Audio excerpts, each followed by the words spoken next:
Hey, thanks for coming by, Tori Magoo 44. It's Friday, and I got reggae music online. And I want to thank Frank and OGS for helping me get some music to add to my videos. So there you go. Let me hang on this. I got to get rid of that. All right, there you go.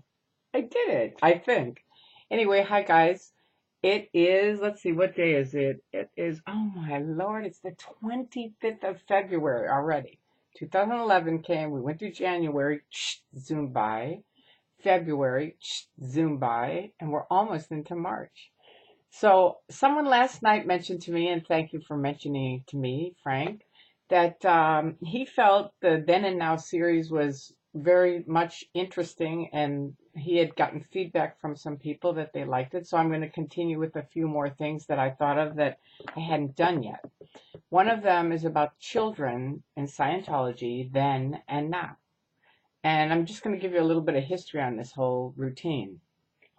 Some of you may know it, some of you may not. Probably most of you don't know all of it, even some of the Sea Org guys. When I got in, it was 1969 in the Church of Scientology. I joined, I was a member. I was only 21, 22, so, most of the people in either were just having babies or were, soon after got pregnant.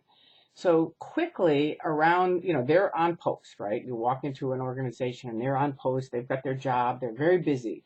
And the babies were on the floor like in a baby, little carrier, or some of them had a little swing, something like that. And as they grew up, they started running around the org. So, you'd see these kids all over in the 70s, in the early 70s.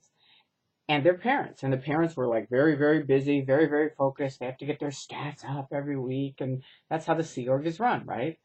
So we, the public, first of all, I was in the Sea Org briefly. They routed me out because of my medicine for epilepsy, saying, we're the top 10% of the planet and, you can't take that medicine, which was insane. And if you're in Scientology, do not listen to them because it's totally crazy.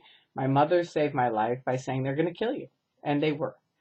So I got back on my medicine, which they were ordering me off of, but I was still on staff. I went on staff, which is different than the Sea Org, just so everybody knows. And that only lasted a short time because that was non-Sea Org, and they canceled that, where you had to either be Sea Org or not. So anyway, then I got pregnant, and that's a different thing for me. But in the meantime, these kids, as public, now I'm a mother, and a bunch of my friends are mothers now, by 77, right? And the kids are starting to run around the orgs, and the parents are not able to see them most of the time. So it's looking not so good, and we mothers are starting to say, hey, the Sea Org should be able to spend more time with their kids. Now the kids, by this time they're running around, are pretty much locked in this little pen almost. I mean, it was a playground, but it was basically a cement corner of a block, just a little teeny tiny corner. And with green, you can still see it if you go by there on Fountain. It's this green little corner, little tiny corner, but there were like a ton of kids over there, right? So it wasn't really a playground. Now we had our own kids, so we knew what kids really needed compared to what they were getting. And so a bunch of us were starting to talk to the executives saying the parents need time with the kids need more space, da-da-da-da. So long story short, they decided, okay, we'll get them a ranch, right? Because it was becoming this big PR flap, right? So they get them a ranch. Now the Sea Org are still allowed to have children back then. So they get them the ranch. The kids are up at the ranch all week. The parents see them for, I think, a half a day on the weekend. It's still very little time for children and parents. Not so good, right? So I'm raising my child and, working and, we're all growing up. I'm public at this point, but I'm helping and assisting OSA. And that's a whole nother story. But I've become like a volunteer for OSA and helped them and been successful in a few big projects with them, one of them being Clearwater. So now I'm back in Los Angeles, and I get a call in the 80s from someone from the Office of Special Affairs who knew me. And she said, we need your help. This is like top secret. Get over here. So I go over there, and they go, okay, you can't tell anybody, which is always the Office of Special Affairs. You can never tell anybody, right? But the kids, now they've grown into being teenagers, right? And she said the kids, now this is, I think, the end of the 80s. The kids have joined gangs. And I'm like, what? And she goes, no, they really have. They've joined real hardcore gangs here in Los Angeles. Now you have to remember, in Scientology, there's a code of honor that Hubbard wrote, and one of the points of it is never desert a comrade in need, in danger, or in trouble. Right? Now, I grew up in a nice home. I showed you some pictures of it. I had a really nice life, but then we moved to a real rich, snazzy area, and I kind of flipped out and started becoming the wild thing. And I had spent a lot of time, not really on the street, but around it. Then I became a hippie, and that was very transient. And, so I kind of knew kids pretty well, I thought. And I thought, no sweat, I can handle them. Yeah, let's go over and talk to them. So, and she said some of them had also moved into prostitution. It was bad. It was really bad. So, and she said the kids, they were in these gangs, right? And they couldn't do anything about it. The kids wouldn't listen to them. So I said, I can do it. Let's go over. We'll talk to them. So I go over and I said, what's going on with you guys? And you know what? They were armed with the tech. They'd been trained with this tech all of their lives. And they looked at me and they said, we're using the code of honor, Tori. Never desert a comrade in need, in danger, or in trouble. And all of a sudden it hit me. I mean, these kids, it's true. They'd been abandoned for most of their lives, right? This was a nightmare for the Sea Org. Because now they'd pretty much, not that the Sea Org parents had wanted to abandon their kids. They didn't, and we knew it. We knew they wanted to be with their kids. But it wasn't set up that way, right? That isn't how it was set up. It was set up to be on post, get your stats up, or else, right? So it was a really, really big problem for everybody. So now these kids have decided, you know what? The gangs were like, we'll take you in, but you're loyal to us, right? And they were. And they were like using the tech, never desert a comrade, which were their new gang members in need, in danger, or in trouble. And it was like, there was nothing we could do. And soon after that, they quickly came out, David Miscavige came out with this thing, no parents can have children in the orgs. So if you have a child, you're going to be downgraded from the Sea Org to staff. And then soon after that, they came out with no children in the Sea Org are allowed at all.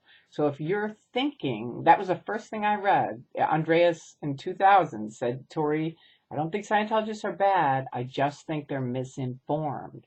Please start reading some of the facts. And I looked on ARS for the first thing I'd ever read, which was in, I think, June of 2000. And it was a thing by Mary Tabuyan that said, ladies, if you're thinking of joining the Sea Org, read this. And I still, believe it or not, in 2000 was thinking of going back in the Sea Org. And I read that, and that's when I sat in my dining room where my computer was, and just cried and cried and cried. I mean, it was like, it's the most painful thing to read for me. I mean, she was a mother in the Sea Org, got pregnant. They made her go get an abortion, which I've talked to Claire Headley, who had the same thing happen. And then she was on post the next day. It was just like, oh, how horrible is that? I just sat and cried, that this was the group that I thought was, the bridge to total freedom. It's like, give me a break. And I had observed all this. I'd been part of it. You know what I mean? So it wasn't something somebody told me. It was like watching this whole thing go down was just amazing. So if you're thinking of joining the Sea Org, remember, children are over for you. You're never going to have children. And children are a wonderful thing. If you really think about it, originally when I got in, they were very pro-family. So that was one of the things I really dug about it. So, and they still say they are, but the bottom line is the guys who run it, they're enforcing abortions or they kick people out of the Sea Org, either one. I mean, Astra Woodcraft, you can type in her name in Google. She got pregnant. She was an ethics officer, and she told me personally, I got pregnant. She told the news. She's done media interviews on it, and thank you, Astra, for that. But she got pregnant to get out of the Sea Org. She said, that's the only way I know they're going to kick me out. And I mean, obviously she wanted to have her daughter, and she has a wonderful daughter. but she knew, that was part of it. So it's a pretty hairy situation for a church, for people who have tax exemption as a religion. That to me, that's about as far from religion as you can get, or maybe as close to religion, because religion's can be pretty weird too. But this is, to me, it really moves it into the cult routine where, for a number of different reasons, but which I'll go over in a different video. But anyway, that is the children. Now, obviously, the public, just so you know, to clarify that, are not the same as the Sea Org. They don't have the same rules or anything else. We had our children, we raised them. It was like they're very different than the Sea Org. The Sea Org, you're kind of giving up your life to whoever's running it, and most people in the Sea Org don't have a clue what is going on at the top. They don't. And you're kind of brainwashed into thinking, don't listen to it. It's all bad. They're all critical. They're all horrible. They're evil people. We're the right thing. You're the wrong thing. And I'll say it again. The bottom line is, I say it all the time. Come on over. If you're from Office of Special Affairs, come on over. My door's open. But Scientology always has to say, the Church of Scientology has to say, don't read it, don't look, don't talk to Tori. And that should be your wakening up of, wait a minute, something, or you're waking up of something is wrong with this picture. That the SPs are saying, come on over, we'll talk. And my church is saying, no, you can only listen to the people in the Scientology Truman Show. That's it. We know everything. We're right. They're wrong.